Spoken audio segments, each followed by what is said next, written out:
Hello friends, आज की इस पर्टिकुलर वीडियो में हम लोग बात करने वाले हैं काफ़ी इंटरेस्टिंग टॉपिक के बारे में, जिसका नाम है what if there was no Himalaya. कि अगर आज इंडिया के अंदर हिमालय नहीं होता तो इंडिया की करंट सिचुएशन क्या होती, या फिर इंडिया में लोग कैसे रह रहे होते। तो ये सीरीज मैं आप लोगों के लिए आज से स्टार्ट करने जा रहा हूँ, जिसमें हम लोग कुछ ऐसी नई बातें सीखेंगे जो शायद आप लोगों को फर्स्ट टाइम पता लगेगी। तो इस सीरीज के अंदर जो भी टॉपिक हम डिस्कस करेंगे वो प्रैक्टिकली पॉसिबल नहीं है, लेकिन कहीं ना कहीं फ्यूचर एस्पेक्ट्स में शायद कुछ ऐसा कभी हो जिसकी वजह से वर्ल्ड पे क्या इंपैक्ट पड़ेगा, उस बारे में सारे टॉपिक्स हम कवर करेंगे। तो इंडिया के अंदर जो हिमालय है वो हम सिर्फ घूमने के लिए जाया करते हैं, कि जैसे मनाली, शिमला, इन सब चीजों के लिए। उसके अलावा आज हम जानेंगे कि हिमालय की क्या इंपॉर्टेंस है इंडिया के लिए। तो जैसे आज हम लोग देखते हैं कि वर्ल्ड के अंदर जितने भी सारे कॉन्टिनेंट्स है, सब अपना अलग अलग कॉन्टिनेंट्स बना के बैठे हुए हैं। लेकिन पहले क्या हुआ करता था कि जितने भी सारे कॉन्टिनेंट थे वो सारे आपस में जुड़े हुए थे, जिसको नाम दिया गया था पेंजिया। तो आज से मिलियंस ऑफ ईयर्स पहले ऐसी सिचुएशन हुआ करती थी। हुआ क्या कि उसके बाद जो पेंजिया था उससे कुछ पार्ट अलग होने लगे, यानी कि कुछ प्लेट्स अलग होने लगी। उसी में से एक पार्ट हुआ करता था इंडियन प्लेट। तो वो जब उससे अलग हुई, तो अलग होने के बाद जब वो चलती गई तो वो जाके कनेक्ट हुई यूरेशियन प्लेट से। और जब वो यूरेशियन प्लेट और इंडियन प्लेट आपस में जब कोलाइड करी तो एक फोल्ड माउंटेन बन गया। और वो माउंटेन इतना उठता गया कि उसने लगभग 8000 मीटर की हाइट पकड़ ली, जिसे हम माउंट एवरेस्ट का नाम देते हैं आज। जो हिमालय हमारा फॉर्म हुआ है वो हुआ है मिट्टी से, जिसे हम कहते हैं टेथिस सी, यानी जो समुद्र की मिट्टी है उससे फॉर्म हुआ है। वहीं अगर हम बात करें इंडिया के अंदर सबसे पुरानी रेंज अरावली रेंज की, वो पत्थर की बनी हुई है। इसीलिए जो लैंडस्लाइड्स होती हैं वो हिमालय के अंदर होती हैं, राजस्थान के अंदर नहीं। राजस्थान का मकराना मार्बल इसीलिए फेमस है। तो इंडिया के अंदर लगभग 2500 किलोमीटर में हिमालय फैला हुआ है, जहाँ की नॉर्थ से स्टार्ट होकर हमारे ईस्ट तक जाता है। इंडिया के अंदर जो नदर्न पॉइंट है हिमालय का, उसका नाम है नंगा पर्वत। ऐसा नहीं है कि उसके पास कपड़े नहीं है, लेकिन उसका इंडिया के लोगों ने कंफर्ट के लिए ऐसा नाम रखा है।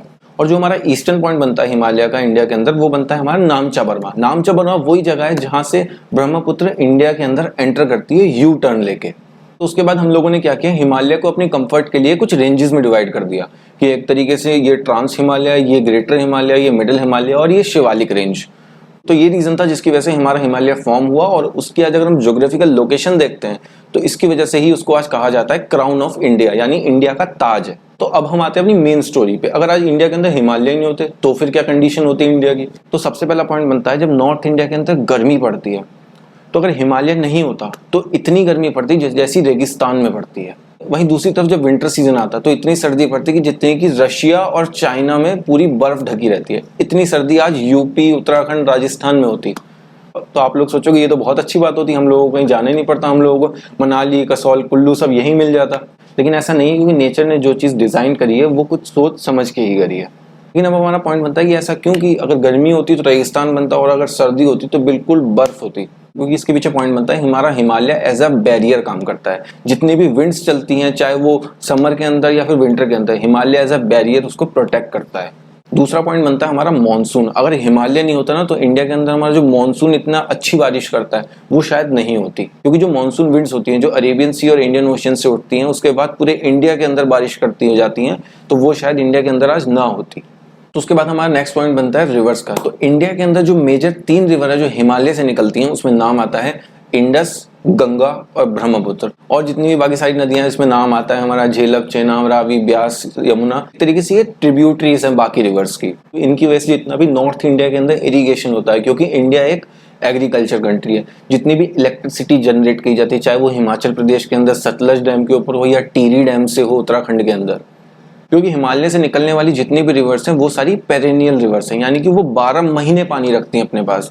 वहीं जो हमारे डेक्कन के अंदर जितनी भी रिवर्स हैं वो 12 महीने पानी नहीं रखती हैं।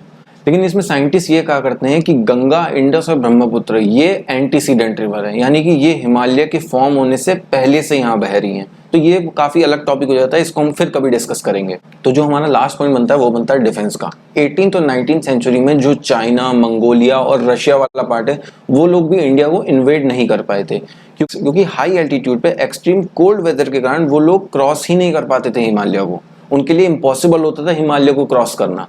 वही आज अगर हम मॉडर्न एरा की बात करें, जैसे आज इंडिया और चाइना एक दूसरे के आमने सामने रहते हैं, तो जब एक्सट्रीम कोल्ड कंडीशन होती है विंटर सीजन में, तो उन दोनों को भी अपनी पोस्ट छोड़नी पड़ती है। वो लोग अपनी पोस्ट शिफ्ट कर लेते हैं। लेकिन इंडिया की जो डिफेंस रिसर्च है वो इस चीज़ पर काम कर रही है कि जिससे कि इंडिया के जो सैनिक हैं वो एक्सट्रीम कोल्ड कंडीशन में भी सर्वाइव कर पाएं।